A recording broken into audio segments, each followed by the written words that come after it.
Hello and welcome to another episode of the Better Streets podcast. I'm Kevin Carmody and today I'm talking with Sarah Chaundler, who is a documentary maker and produced the film City of Cars. Sarah, thank you very much for joining me today. Thank you very much for having me, Kevin. So your film followed the crisis, I would say, of Birmingham traffic for about 18 months. And through that, yes, you followed activists, but you also documented and spoke to a lot of people who were really quite desperately impacted by these events. I mean, how was that as an experience, having to be kind of so embedded? We're talking to people who are so kind of emotionally torn by some of the loss of their loved ones. Yeah. So, as you say, I filmed City of Cars over a period of 18 months. The documentary that I made at the end wasn't the one that I started off. That wasn't my vision. And really, events in Birmingham dictated the shape of the documentary. I made the documentary out of a profound sense that something was very wrong in Birmingham, and just my own sense of walking and cycling in Birmingham and witnessing speeding cars, people on mobile phones, just making me, my family, people I knew very, very unsafe, and thinking, hang on a minute, this is happening in plain sight and very little is being done about it. And so that was the sort of like the urge to make something, the urge to get my camera out and start filming.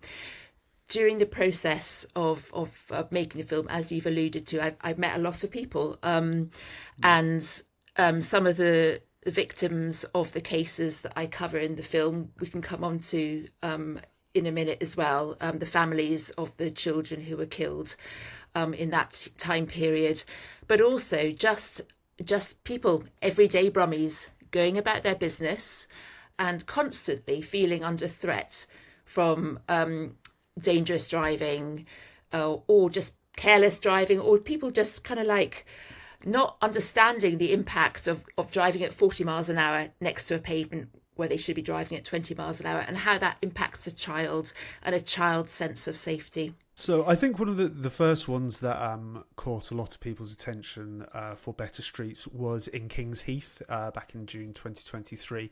And there was a young boy and his sister who were going over a crossing, and then there was a guy driving, recklessly fast. I think he was seen driving sort of 60 miles an hour in a 20 zone, and he hit the boy, didn't he? And that really brought out the community. Absolutely. And, I live around the corner from that. So I was one of many people who were sort of first on the scene. And I really felt compelled.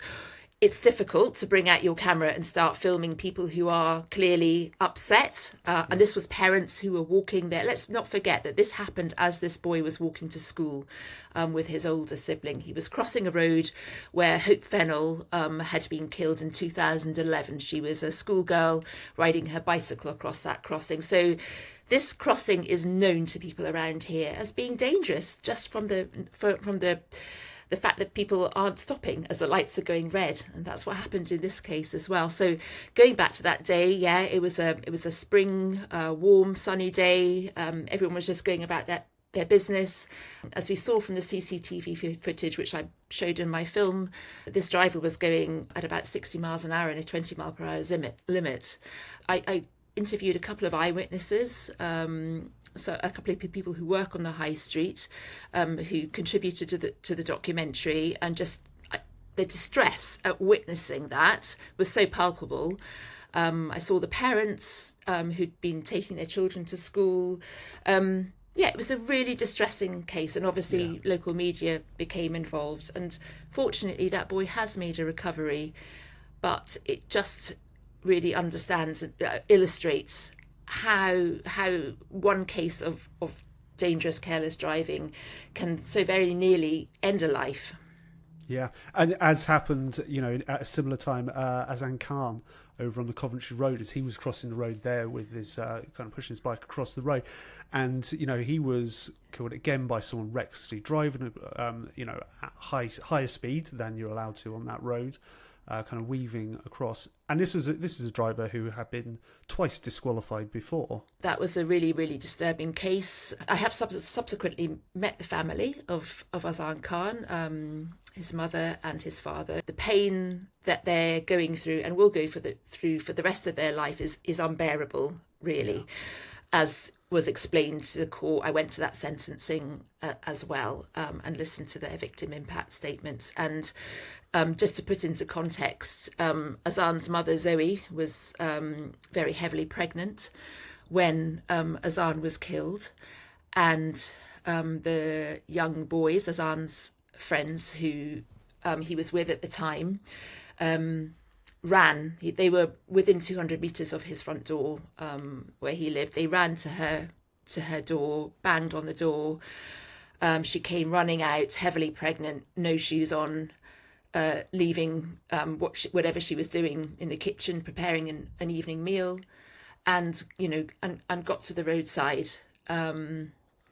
But what a terrible thing for any mother to have to go through. It's just, and I think what I would like to do and what I would like to carry on doing is showing what an enormous impact this has on people's lives, and not just the family and the close friends, but the whole community. And that sort of that creep as well, that behavioural creep, that actually it's not safe for my child to walk to school because this kind of thing happens. And then what does that do? Well, that inhibits us from walking, cycling, just travelling, getting about under our own steam.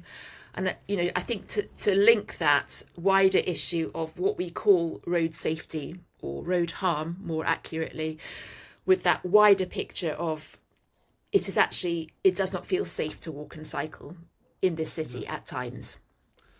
No.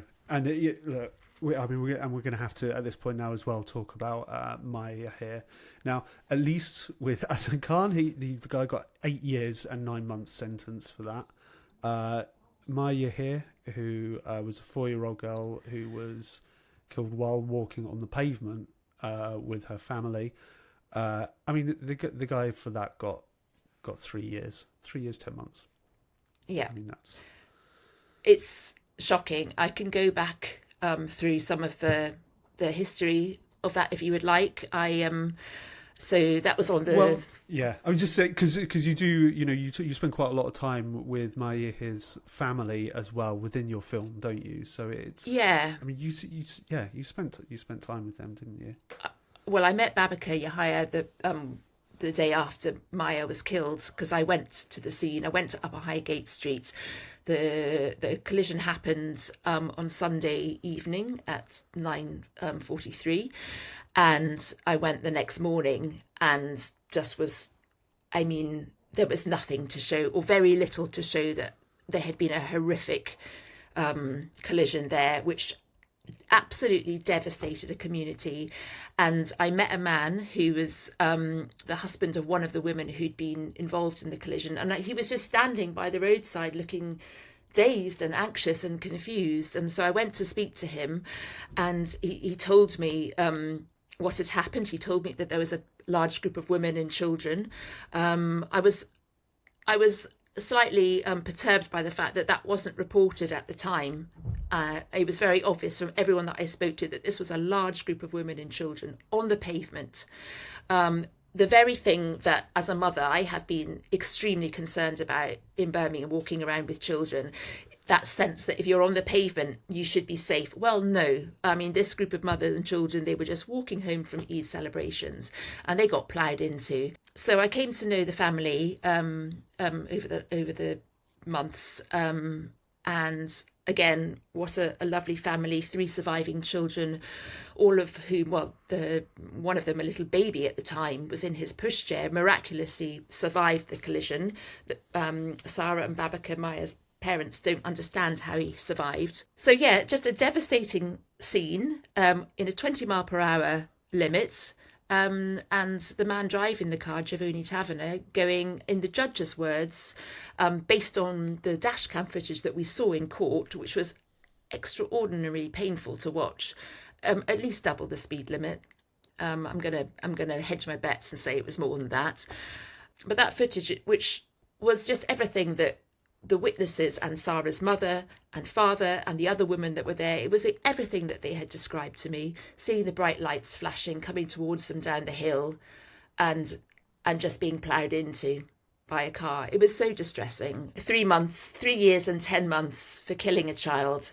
It doesn't seem right. And I think that what the judge said was extremely, I think, extraordinary for him to have picked up on the fact that should have been a dangerous driving charge. It feels like it should have been a dangerous driving charge, given all the aggravating factors.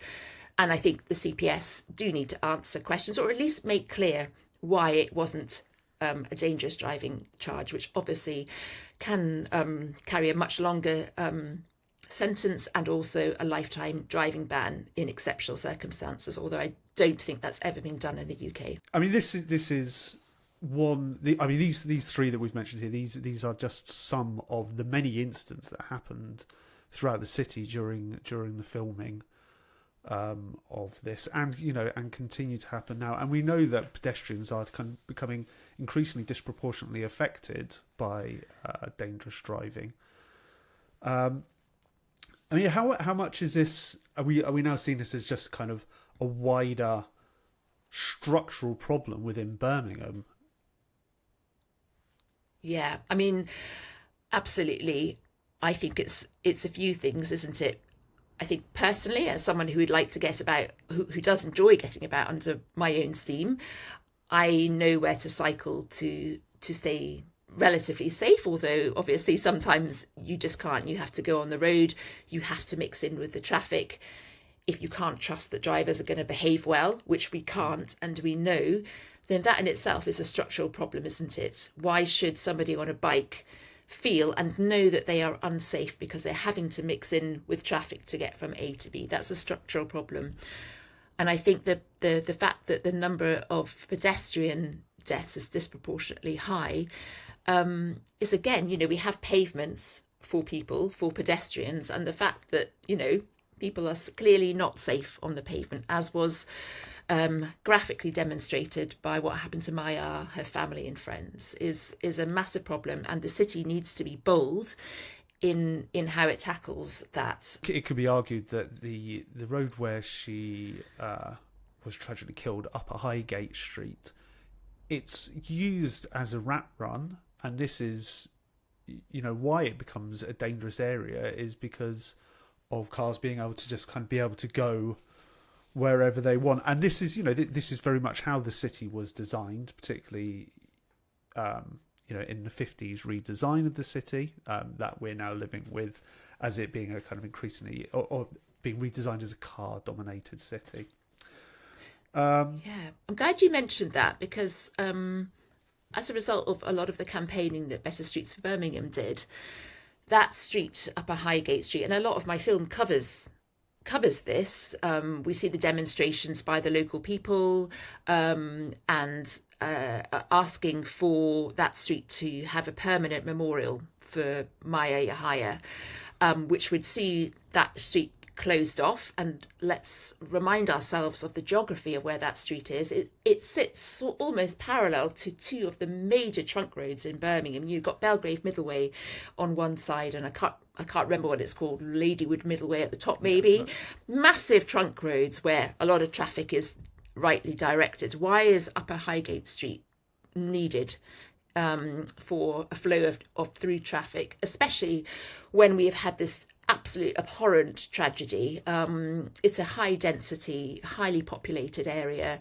It is where Sarah and Babika and many other parents from that neighbourhood walk their children every day. They walk past the scene where Maya was killed. I don't know what that does to Sarah and Babika. I can't even imagine if I had to, if my street was where something like that happened. How on earth do you walk your other children past that every day and not know that something positive could come out of it? So the plans were in place. The petitions was put by the councillor Yvonne Mosquito to full council. There was widespread support within the community for this to become a pedestrianised area, and then and then nothing, or not just nothing. I mean, actually, some of the work was started to be done. So contractors were in place. And so what has happened, I don't know. And I think Birmingham City Council has something to answer for there. And I would like to hear very clearly why that project has stopped. It was hugely important to the family for something to happen and for the community. Babakar Yahya went to the council house after Maya was killed. He stood, I filmed him, he stood in the public gallery. He asked what Birmingham was going to do to stop other children being killed in this way. As a father, I don't think he's had an answer. You know, what in terms of justice, 3 years, 10 months for the man who killed his daughter. And in terms of infrastructure, well, nothing. So the city has got something to do for that family and for that community. I'm absolutely clear about that. I think it's also reminding you say Babakar, you know, was very active in asking for change, and you know, and family and the community were, and it is. I mean, it's so often such a thin line, isn't it, between, you know, the active community and the victims themselves, and how so often it's an event that turns you into an activist. There's a real turning point in the film, isn't there, where you're interviewing the chair of Better Streets, and he, you know, talks about his own loss. And, you know, this is stuff that kind of affects us. I mean, did that really kind of change anything within your film to start hearing those stories from the activists themselves? Yes, so I met, if you were talking about Matt, who's now who was then chair of Better Streets for Birmingham, co-chair along with Martin Price, and who's now Road Safety Commissioner. I met Matt very early on in filming, and he told me very early on, I think we were standing by Belgrave Middleway, and I was really interested about why this doctor, who I knew had just come off night shifts, he was cycling home from his night shift, and he was standing by the roadside with Kirsten DeVos from Mums for Lungs, counting cars going through red lights. And I was really, really struck by this. And I'd met him on a couple of other occasions, doing similar kind of things, clearly putting his heart and soul and time into this. And I was really interested to what was driving him. Why was he so passionate about this? And so he told me then that it was because of his own personal loss. And then that struck a chord. And I just thought, yes, I was quite convinced that this person was taking his own personal loss and doing something positive with it for a greater good. And that's what changed the way that I approached the film.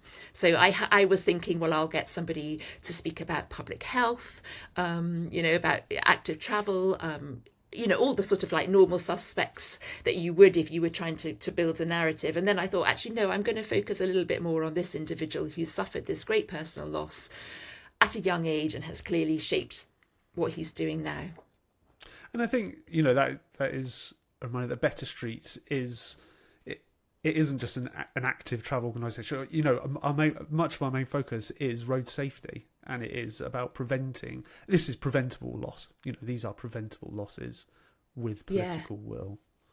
And about Better Streets for Birmingham, I see you see it referred to in the press or media as activists, and I'm at great pains to say actually these are people living in Birmingham for whatever reason they're putting their head above the parapet and they're saying actually no, this is not okay, and what we're living with is not okay, and I think that's fantastic. It's not activism, it's to be challenged. It's just saying no, this isn't fine, this isn't okay, and we must come together to change. And I think the whole Better Streets movement coming together and doing the demonstrations and continuing to voice concern about this is really important and really powerful.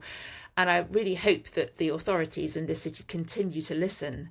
Now that the demonstrations aren't necessarily happening anymore, there are people still out there who are desperate for change, and I think that politicians should be alive to that.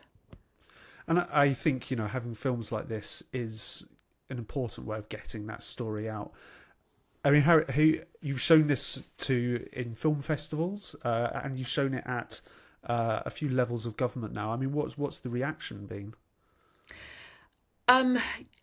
Always shock when some of the footage is shown. Just the, I mean, obviously I can edit things together, can't I, to show that it's a continuous, bleak picture, but it's also a reality. So I'd say audiences have really appreciated the whole storytelling and the obvious impact on the families and the wider community. So Richard Parker, the Mayor of the West Midlands, played it to staff at the West Midlands Combined Authority. I thought that was brilliant. I then did a question and answer session afterwards, and there was a lot of interest I was getting from the room, and I sort of thought, well, that's really great. I know I'm possibly preaching to the converted here, but I think a dose of reality into the sort of the work life of people who are in positions who can make some change and who can push for change is really important. And these are changes that do need to be made,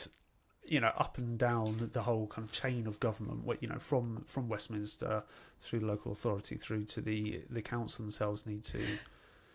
Kevin, can I just make a point? Because this is something that I kind of I bang on about a lot. And I think, and it's one of the reasons I made the film. So some of the things that need to happen in order for our streets to be made safer, such as better cycling infrastructure, some of the things that we know are often opposed by a motoring lobby, perhaps, when people see that road space on already congested roads are potentially being given over to cyclists, and there don't seem to be enough cyclists there, then protest forms, and then sometimes these measures don't get put through. Well, what I think is that it is absolutely a responsibility of local, regional, national government to make the case strongly for these kind of things. And I don't think that's happening. And that's one of the reasons I made the film. I wanted to show, well, actually, the repercussions of not doing that is loss of life.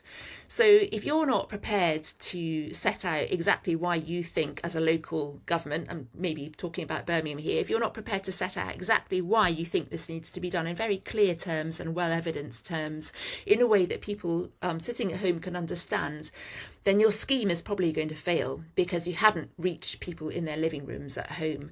And that is the bit, it's the communication bit that I think is really, really missing. And I would love to work with the local regional government to help that. But yeah, I think that there's a massive failure there. Yeah, and we know that a lot of this is ended up being left to groups like Better Streets to communicate the message. So when a consultation goes out, they've often not co-designed that consultation, so it's just being put to a community. And then we at Better Streets get asked by local councillors, oh, please, could you go make some noise online to support this? Because I guess they know that they've not sufficiently made the case themselves, and they need groups like Better Streets to do that for them. That's interesting. I didn't know that happened, Kevin. Yeah. There we go. But that is it. But that is interesting, isn't it? And I think more, that just shows that actually there is an understanding that resources aren't being committed to that area, that really important area, because that's where you win or gain public trust and approval for schemes. And so, I mean, yeah, we could talk about the Kings Heath and Moseley low traffic neighbourhood, which 6 years in the making has not been delivered. And I would strongly suggest that is because there was an absolute failure to communicate, and I'm not, pointing fingers at anyone, but a systematic failure in being able to communicate what the benefits of that might be and how it might mean that children could get to school safely. There have been some successes that have come through the Better Streets campaign, which is kind of captured in that film. So the road safety emergency, as it was declared, the reduction of speed limits on some of the major roads in the city.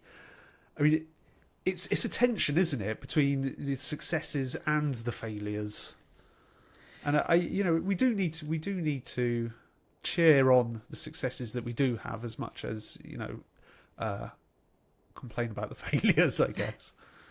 I think you're right. I think, that is one of the major successes I would point to, the reduction in the speed limit. I think that was one of Birmingham City Council's proposals anyway, before Better Streets were campaigning.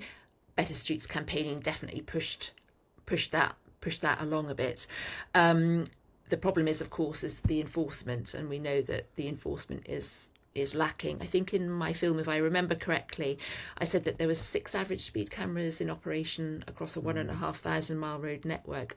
My understanding is that there are now going to be more average speed cameras, and I believe there's going to be one or some kind of camera mechanism on Belgrave Middleway, which is in Highgate where Maya was killed. So, and also on the Coventry Road, I think probably where Azan was killed as well. So, yes, but more needs to be done, and actually it's the whole culture, because what those average speed cameras can't do is they can't look inside cars and see people on their mobile phones, which you and I know is happening every day on every road in Birmingham.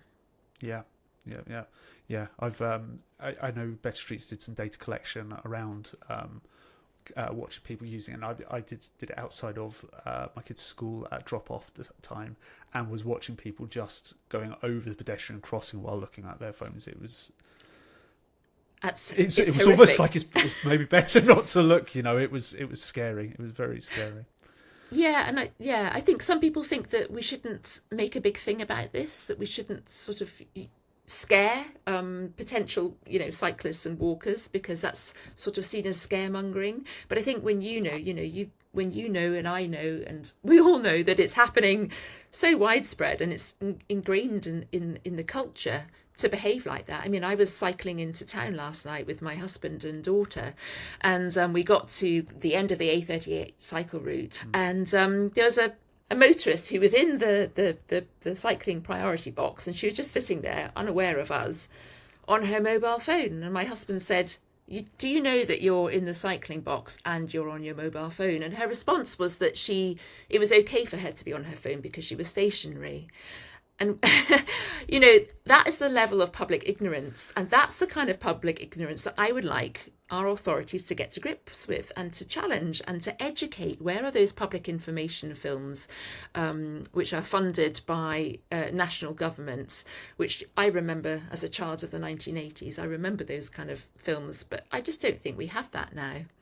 I think this is kind of the 3 things out of your film, wasn't it? It was the better education, tougher enforcement, and kind of reclaiming the streets from the cars. Is there future plans for the film? Is there, is there a sequel? Do you know, it was quite an emotional film to make. And yeah, and I would like to do a sequel. It wouldn't be a sequel though. It'd have to be taking it from a different, but there's many other films in the footage that I've got. I mean, it runs to hours and hours and hours. It would have to be something different. I want to stay in this, part of me would like to stay in this space and carry on making this kind of thing, because it's something that I believe passionately in. Another part of me thinks, do you know what, if my local, regional, national government can't be bothered to support that kind of communication for whatever reason, then why would I do that? And I think it's sort of like, it's sad that you kind of like, I feel like I've put a lot of my time and effort into doing that, as activists do, and reached people. But then I think, well, now, okay, but what I want to come of that is to see some kind of concerted campaign by local, regional, national government to address these issues. And I don't see that happening, and there's many, many campaigners in this space asking for things to be done. And maybe change is happening, I don't know, slowly.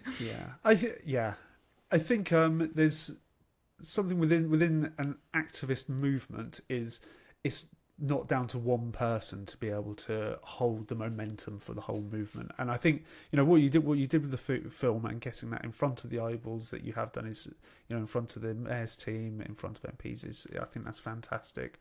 And I think, you know, it's as much then for the rest of us to, you know, pick up that that momentum that you've created and just keep on pushing forwards with it. Oh yeah, I mean, gosh, the whole idea of the film was to show that the incredible work that was being done in Birmingham by this group, Better Streets for Birmingham, and to show the passion that's there. So that's why I did it. Yeah, and I think you showed it fantastically. I've watched it. I think it's a great film. So, okay, thank you very much for your time, Sarah. And you know, I hope we see the baton being picked up by the government themselves. So. That would be good. In many ways as well. Yeah. Thank you, Kevin. Thanks for your time.